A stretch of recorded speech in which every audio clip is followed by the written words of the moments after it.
I'm Mark. And I'm Jeannie. We're the co-founders of the Transformative Loving Institute. So today we want to talk to you about how we almost lost it. Yeah, how to keep a small thing small. Yeah, so we had this great day planned and it almost went down the tubes, but we caught it. So we want you to learn from our experience here. Yeah, we started out this day with this wonderful plan to do a bike ride and go to one of our favorite bakeries and get croissants. And then after that, we're going to play bocce ball, which is one of our new passions. New thing. Yeah, right? so it was a glorious day. It was a beautiful day. We were both really excited because we'd worked really hard during the week. Yeah, and you know, this bakery usually has a long line because it's got such good food. And so we idealized it. And so I had this idealization of this yummy croissant. It's just one of my favorite things. And so we ordered our food.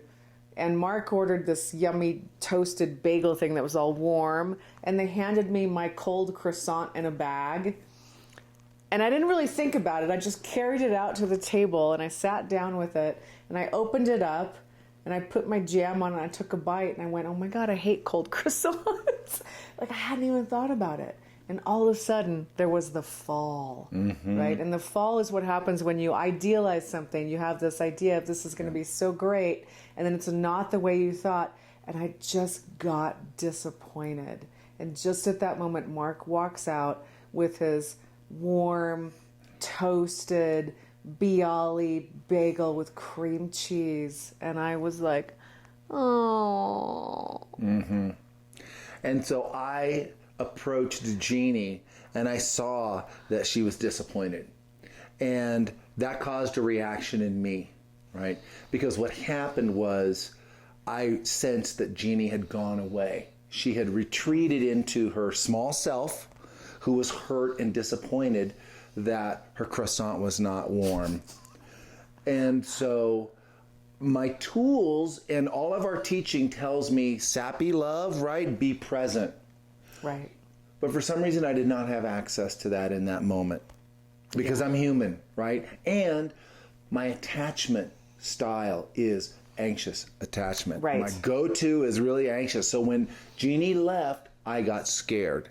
And when I got scared, I tried to fix it so that I wouldn't be scared anymore. And this is a typical thing that so many dudes will do when their partner has a deep emotion. Right, right. And so just a reminder, sappy love is how we come back to secure attachment with each other. And it stands for safety, attunement, right? So really tuning into your partner, right, being present with them, and then play and yay, or the last P and the Y. So thankfully, it wasn't a big enough thing that I kind of got what was going on. And when Mark said a little bit frantically, let me run in and warm that croissant up for you. Yeah.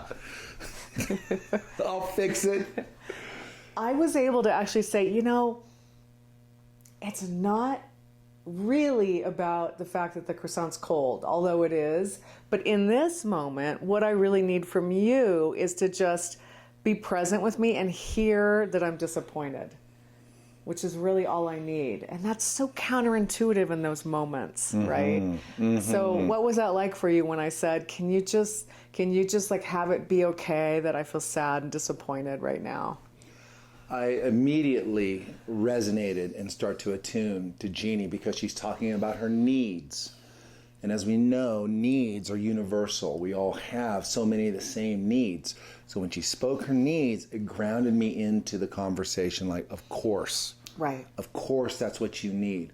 I had a way in from your request that I could realize, oh my God, I'm trying to fix this.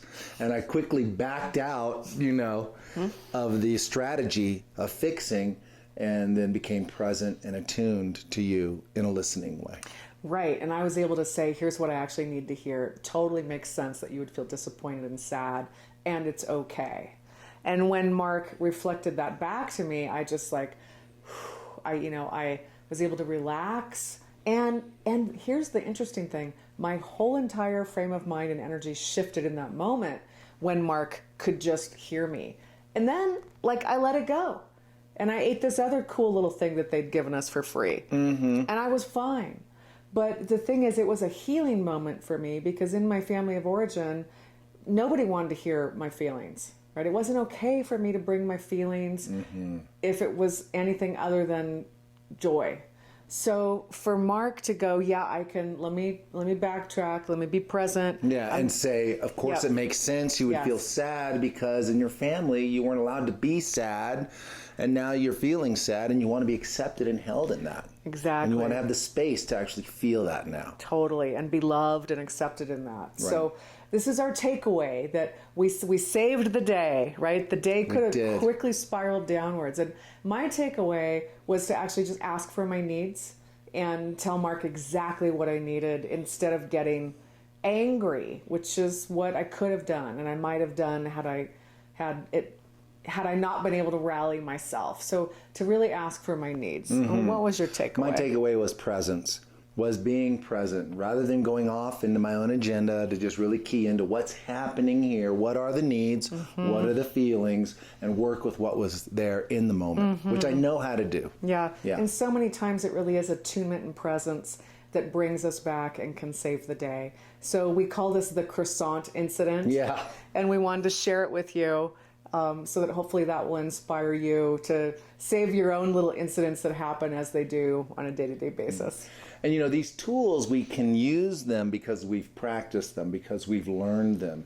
And we can teach you these tools as well. We have a workshop that's coming up where we go over so many of these helpful tools, and you can learn and then start to practice them on your own to avoid these kind of situations from really getting out of hand. Exactly. So it's on September 8th. It's happening in Boulder, Colorado. And it's experiential. So like Mark said, you're going to learn a lot of these tools. You'll get to practice them in a community of like-minded couples. We will give you a discount code. So if you shoot us an email, we will send you back a discount code. It'll be half price, making it only $98 a person. Yeah. So, yeah.